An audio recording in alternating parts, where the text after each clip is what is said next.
Saudara-saudara, dalam buku saya yang ini, Tai Chi Chuan, Irama Kehidupan, 88 jurus menaklukkan naga, ya, dicetak pada tahun 1986, ya, kurang lebih 40 tahun lalu. Terus dicetak kedua, cetak ketiga, keempat, kelima, ya. Dicetak 5 kali ulang, ya. Nah, ada suatu cerita menarik tentang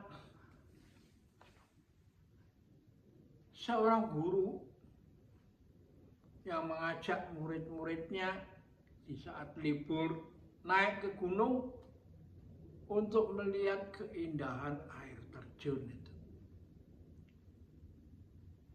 Sampai di atas, dia memandang, menikmati keindahan alam di sekitarnya dan air terjun yang mengalir ke sungai terus menuju ke bawah tuh. Nah, tiba-tiba dia melihat ada satu orang yang tenggelam itu, kena arus itu, kenter itu, seperti tenggelam itu. Wah, sang guru mengajak muridnya lari ke bawah untuk mencoba menolong itu. Nah, ketika sampai di bawah, dia ketemu sama seorang setengah baya yang sedang mengeringkan badannya dengan anduk itu. Ya. Lalu dia tanya, saya tadi lihat ada satu orang kelalap itu, tenggelam itu di dalam air terjun, kenter itu, hanyut. Kamu lihat gak? Si orang setengah baya itu mengatakan, enggak, saya nggak lihat apa-apa itu. Tadi dia sejenak diam. Oh, itu saya itu. Kok bisa? Ya, rumah saya ada di gunung. Dan kalau saya jalan kaki setiap pagi untuk ke pasar, maka waktunya habis dan juga tenaga saya banyak kebuang toh. Karena itu saya mencoba belajar memanfaatkan arus dari air terjun itu sampai ke bawah. Setelah itu saya ke pasar, sehingga pada hari yang sama saya bisa kembali ke rumah itu. Jadi suatu cerita yang berbeda, sedikit berbeda dengan kakek Sinting Yukong Yisan yang memindahkan gunung, gitu, cangkul ya. Tapi ini sekarang menggunakan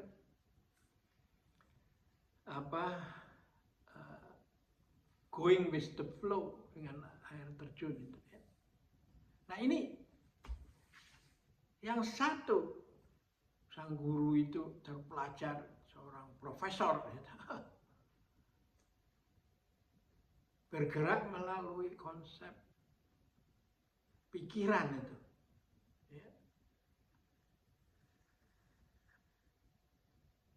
Ketika dia melihat orang tenggelam itu ya, lalu dikejar mau nolong, ternyata orang itu sedang menerapkan ajaran setiap hari satu langkah, meskipun perjalanan masih ribuan li.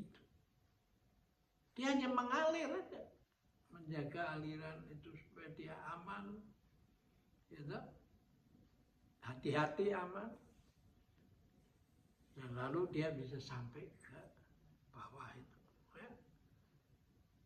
bisa ke pasar toh. Jadi sang guru itu mewakili cara pandang Konfusius dengan orang yang berenang tadi itu mewakili cara memandang kehidupan itu menurut Lao Tzu itu. Dan kalau dikaitkan dengan sekolah manajemen, maka mirip dengan cara pendekatan manajemen barat itu. Sedangkan Lao Tzu itu menggunakan pendekatan manajemen timur itu. Nah, pada waktu Jepang kalah dalam Perang Dunia Kedua, Amerika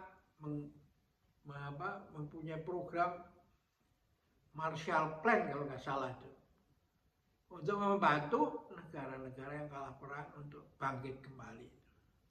Kalau semua miskin, ya dia mau kaya apa juga ya. Siapa yang mau membeli barang-barang Amerika itu? Nah, lalu dia mengirim ilmu manajemen dari Amerika yang disebut statistical quality control itu. Dia diberikan ke Jepang karena dia tahu, dia merasa bahwa ini di Amerika nggak bisa dipakai ini, sangat rumit dan sangat intelektual itu, konsep Cartesian orang menyebutnya itu. Nah, dia bawa ke Jepang. Si Jepang itu mendengar itu, tapi langsung berpikir, kalau saya masukkan itu dikaitkan dengan pikiran setiap hari satu langkah, meskipun perjalanan masih ribuan li, setiap hari berbuat kebaikan, meskipun banyak halangan, kaizen itu. Nah,